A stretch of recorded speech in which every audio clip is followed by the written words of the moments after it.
Nous sommes dans un jeu de simulation, type Monopoly. Perçons le don pour entrer dans la Terre primaire.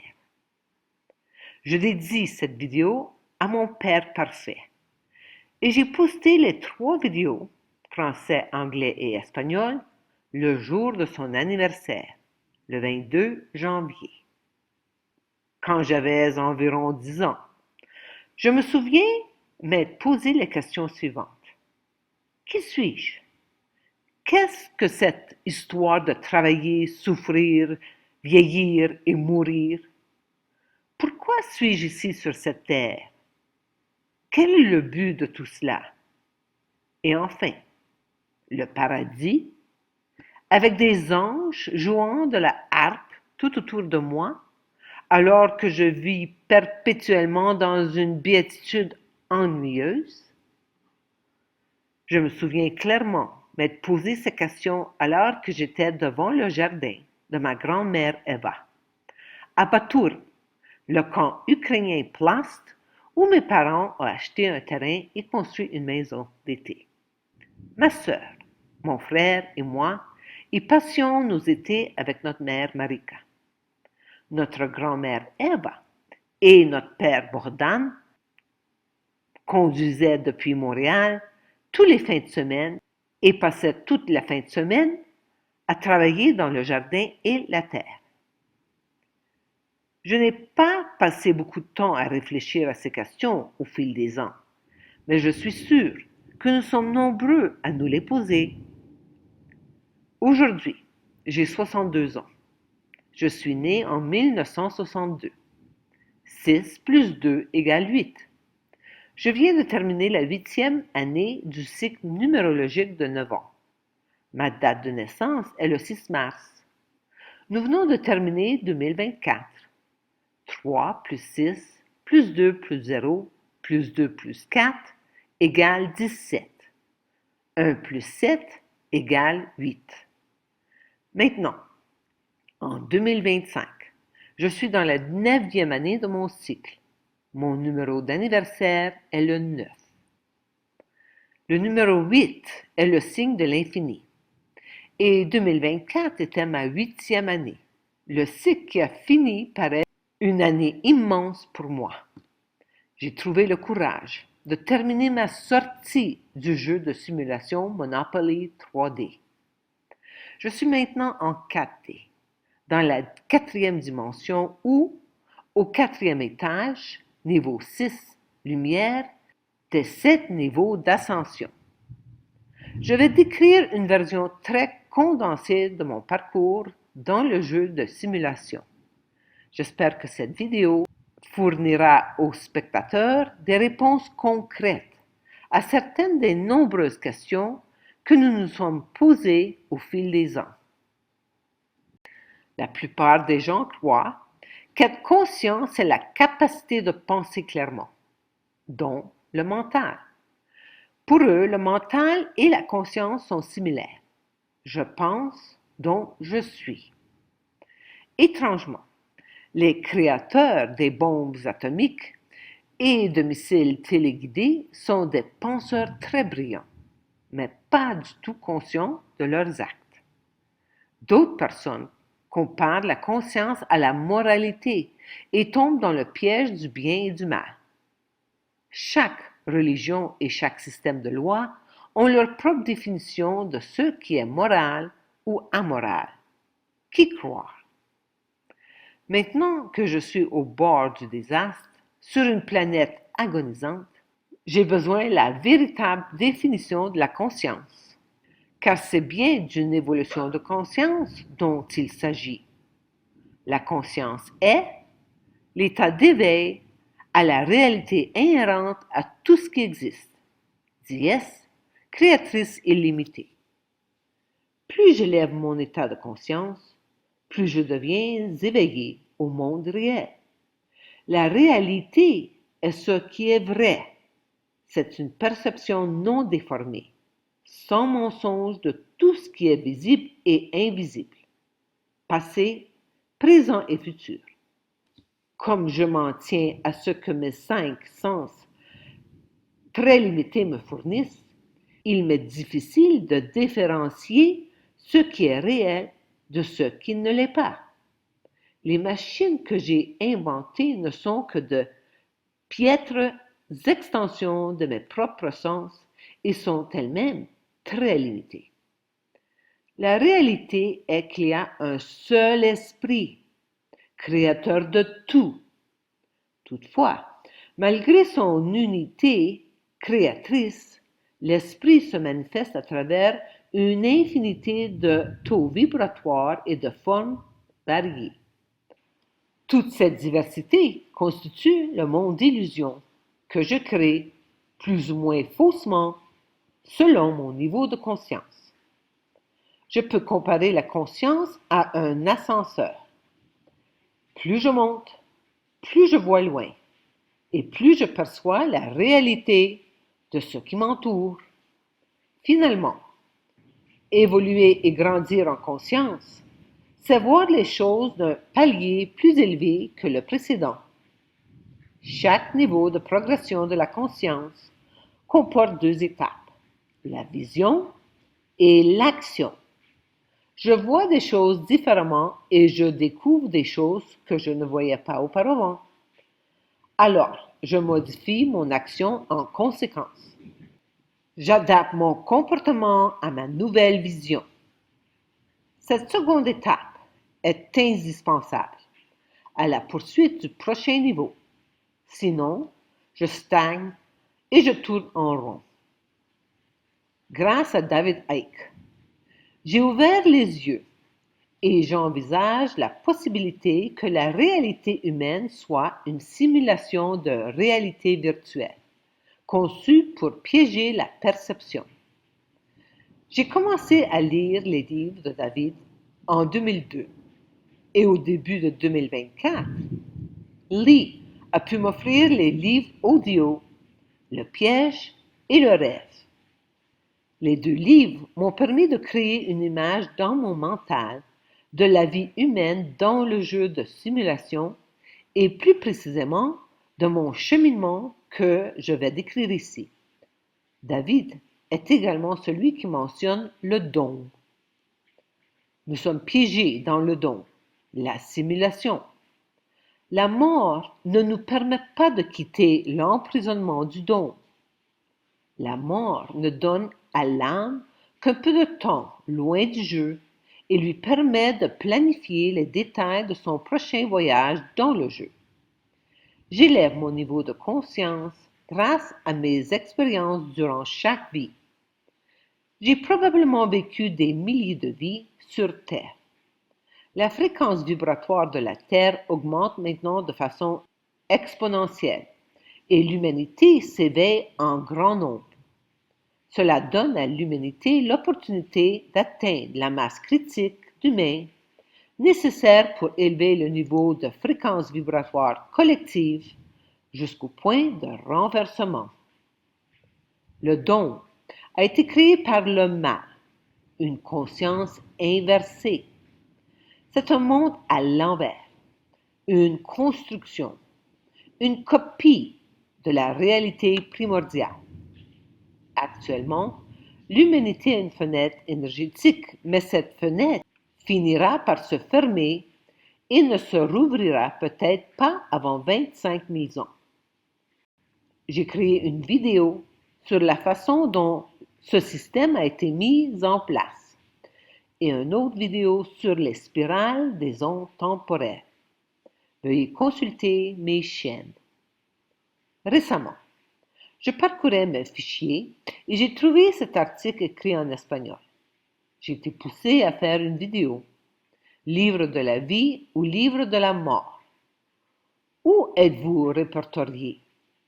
Gabriel de la Luz a écrit l'intelligence artificielle doit vous duper pour vous contrôler, non seulement en programmant un état d'esprit religieux, mais aussi par une perception erronée du monde qui vous entoure.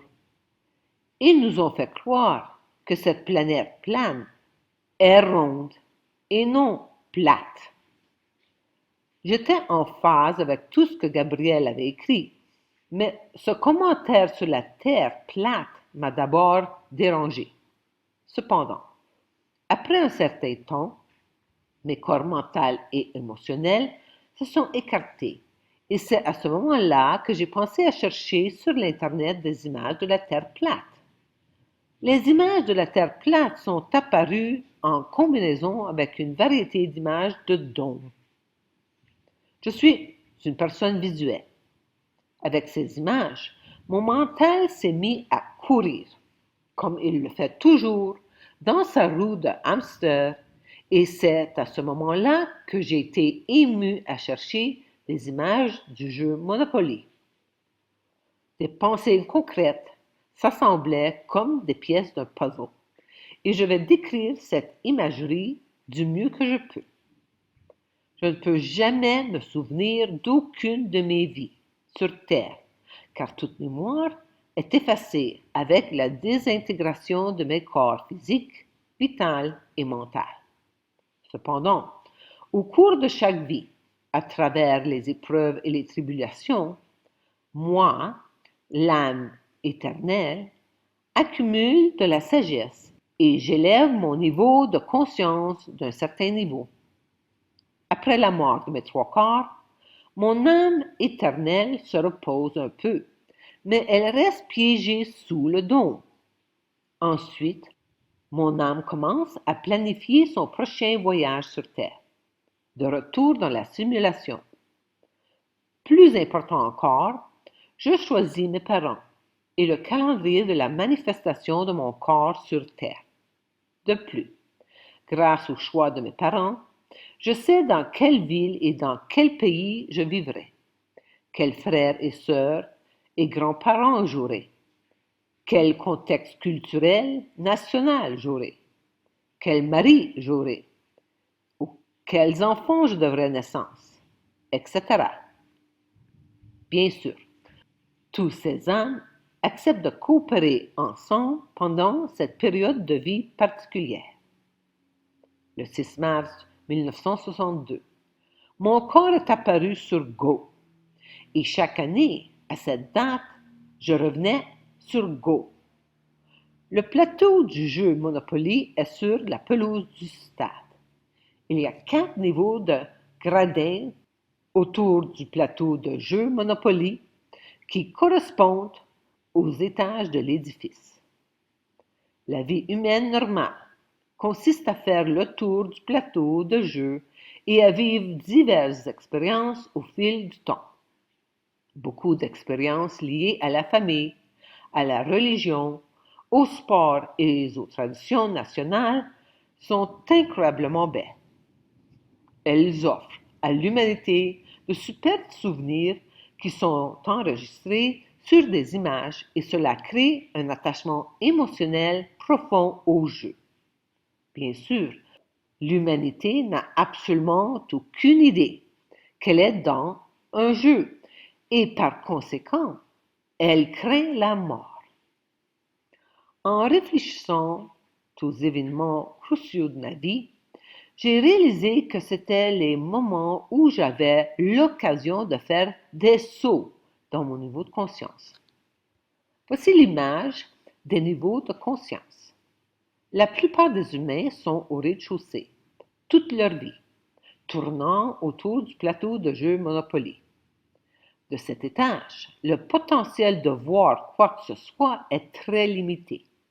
On peut à peine voir les fleurs et peut-être un peu le bas du mur.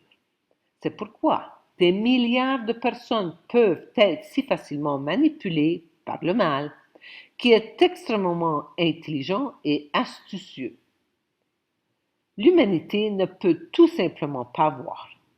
Même lorsque j'explique quelque chose avec de superbes images et des faits confirmés, la personne qui trouve le courage d'écouter ne peut toujours rien entendre ou voir.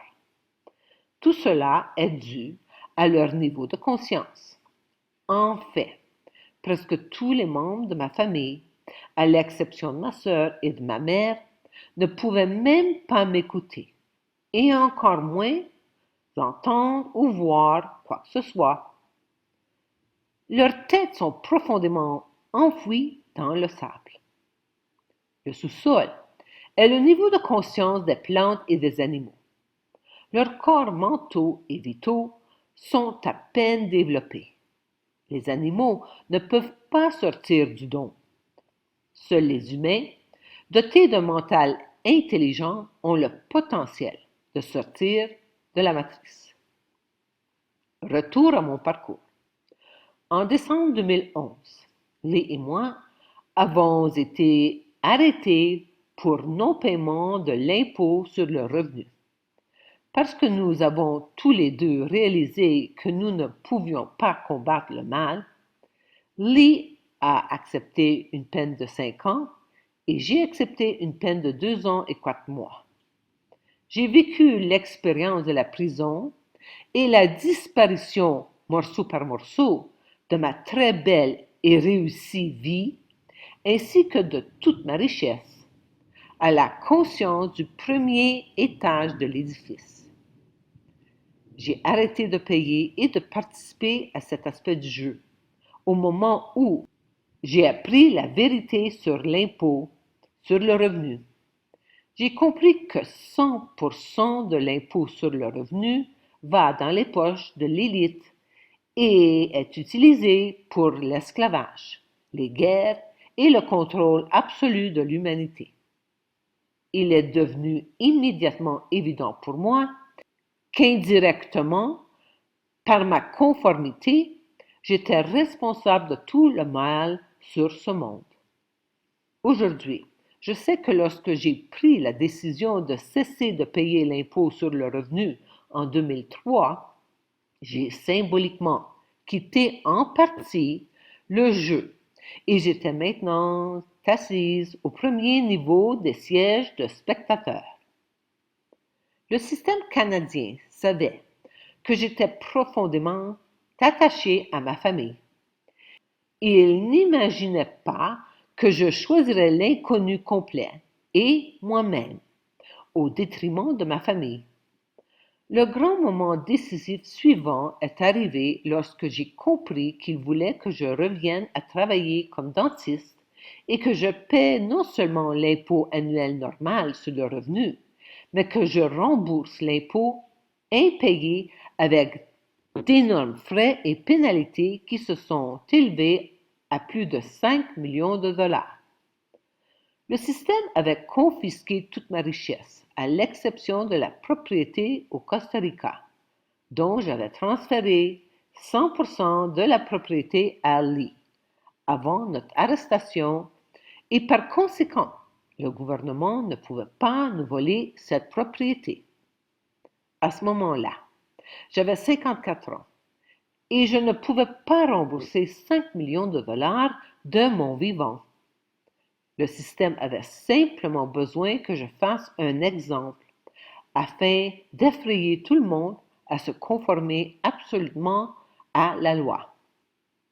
Je savais que le système juridique avait des pouvoirs immenses et qu'il pouvait aussi changer ou manipuler la loi à sa guise.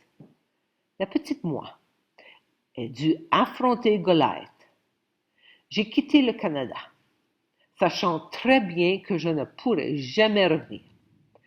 Avec cette décision consciente, j'ai sauté un autre niveau de conscience, au deuxième étage de l'édifice.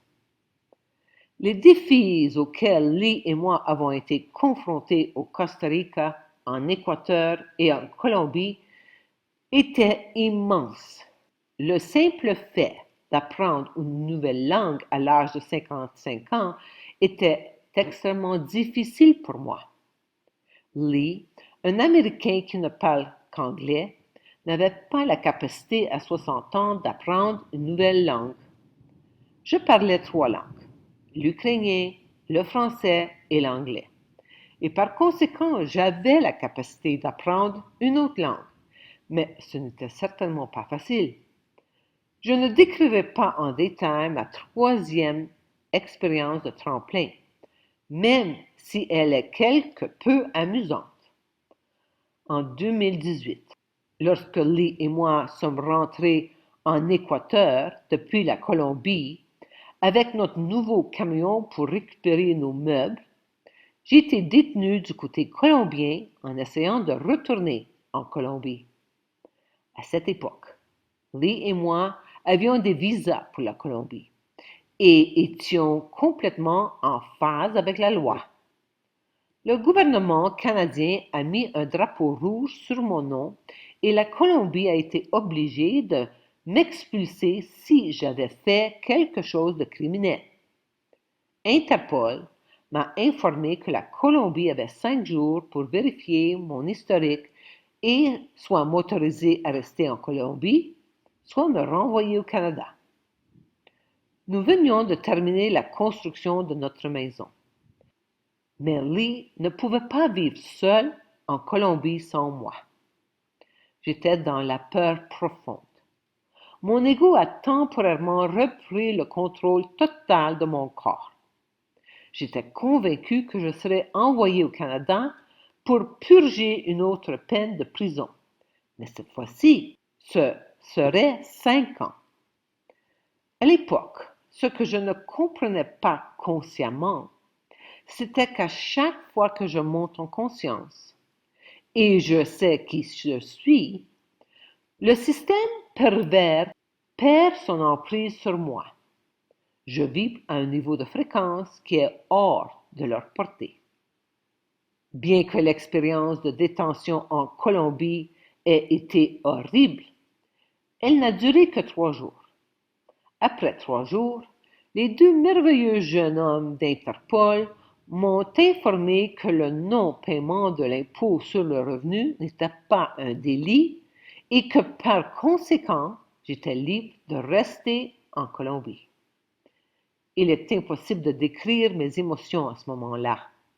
Pourtant, je peux dire que je savais qui je suis, la créatrice de chaque détail qui se déroule dans ma vie et par conséquent, j'ai créé chaque épreuve difficile afin de propulser ma conscience à un niveau plus haut. Je me suis retrouvé en détention une 2e fois, essayant de me rendre en Équateur, mais seulement pour 1 jour et demi. Mais à ce moment-là, j'ai dû renoncer à mon visa colombien. C'est là que j'ai sauté sur le 3e étage de l'édifice. C'était en 2019. J'étais presque complètement sorti du jeu de Monopoly car je n'avais plus aucun lien juridique existant. Mon passeport avait expiré et je n'ai même pas essayé de le renouveler. La décision finale est venue en juin 2024. Au fil des années, j'ai continué à avoir des contacts réguliers avec ma mère et ma sœur. Entre 2020 et 2024, à cause de mes tentatives désespérées pour empêcher mes proches d'accepter les injections, j'ai réussi à hériter mes enfants et à mon frère au point qu'il n'y a pratiquement plus de contact avec eux. Je savais aussi que j'irritais ma mère à chaque appel hebdomadaire. Elle appelait ça mes prédications. C'est aussi à ce moment-là que j'ai lu les livres de David Icke, Le piège et le rêve. Enfin, D.S. Guy a beaucoup parlé du film The Truman Show.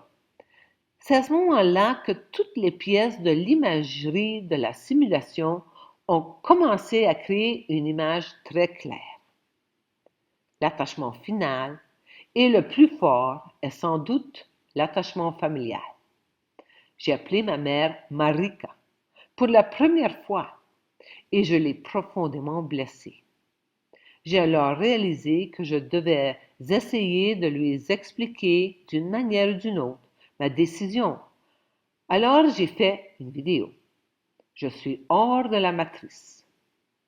Ma mère m'a remercié et m'a dit qu'elle l'avait regardé 3 fois et qu'elle ne comprenait toujours pas ce que j'essayais d'expliquer.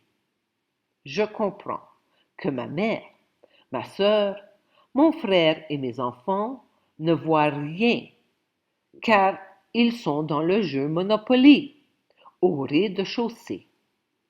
Je dois l'accepter.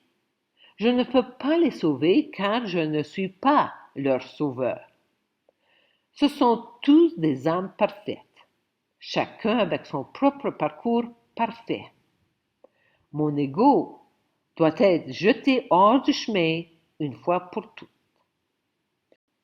À ce quatrième étage, dans la quatrième dimension, il me reste très peu d'ego. Il fait encore surface, ici et là, mais je l'écarte très rapidement et je retourne à la paix.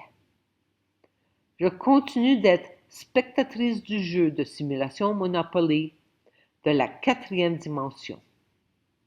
Ce quatrième étage est également représenté par Diaz-Guy comme la jument souveraine. Mon corps et mon âme sont unifiés. Récemment, Diaz-Guy a mis à jour ce tableau de la peur, compte conscience, en ajoutant la conscience du mouton jaune et les flèches de l'ego, montrant comment l'ego grandit puis diminue. Ce n'est que lorsque je me débarrasserai complètement de l'ego, ainsi que de la peur restante, que mon corps sera prêt pour le renversement. La vie sans peur ni mort. L'invincibilité. Bientôt, je me débarrasserai de ma mauvaise habitude d'avoir peur. C'est la seule façon de sortir de la 3D et d'entrer dans ce que beaucoup appellent la cinquième dimension. Je l'appelle la réalité primordiale ou la terre primordiale. Le seul moyen est de percer énergiquement les limites de la simulation, le dôme. J'en ai fini avec la mort et la réincarnation dans cette folie de simulation, la matrice. Et vous, amour infini. De l'esclavage du millénaire à la souveraineté individuelle. En Orient, au XXe siècle, Sri Aurobindo et la mère ont découvert et ancré dans l'atmosphère terrestre la conscience de vérité, la conscience supramentale. Une fois bien ancrée, la nouvelle conscience était prête à passer à l'étape suivante, sa vulgarisation et sa propagation. Alors émergea en Occident, au XXIe siècle, Personocratia, le pouvoir de se gouverner de la personne souveraine. Le yoga intégral de Sri Aurobindo va au-delà de la libération individuelle et entreprend une transformation collective sur Terre. Après le décès de Sri Aurobindo, la mère poursuivit leur travail et le 29 février 1956, la conscience supramentale s'ancrait définitivement sur Terre. Un seul regard sincère sur la situation mondiale actuelle suffit à nous convaincre qu'elle a atteint un point de non-retour. L'humanité se dirige vers une impasse monumentale. Cessons de répéter de vieux modes de fonctionnement inefficaces et souffrants. Le moment est venu de rêver très fort à la prochaine étape. Personocratia poursuit la diffusion de la conscience de vérité en Occident. L'unité substantielle remplace la séparation gourou-disciple. À nous toutes de propager la contagion de l'amour. Je suis hors du jeu.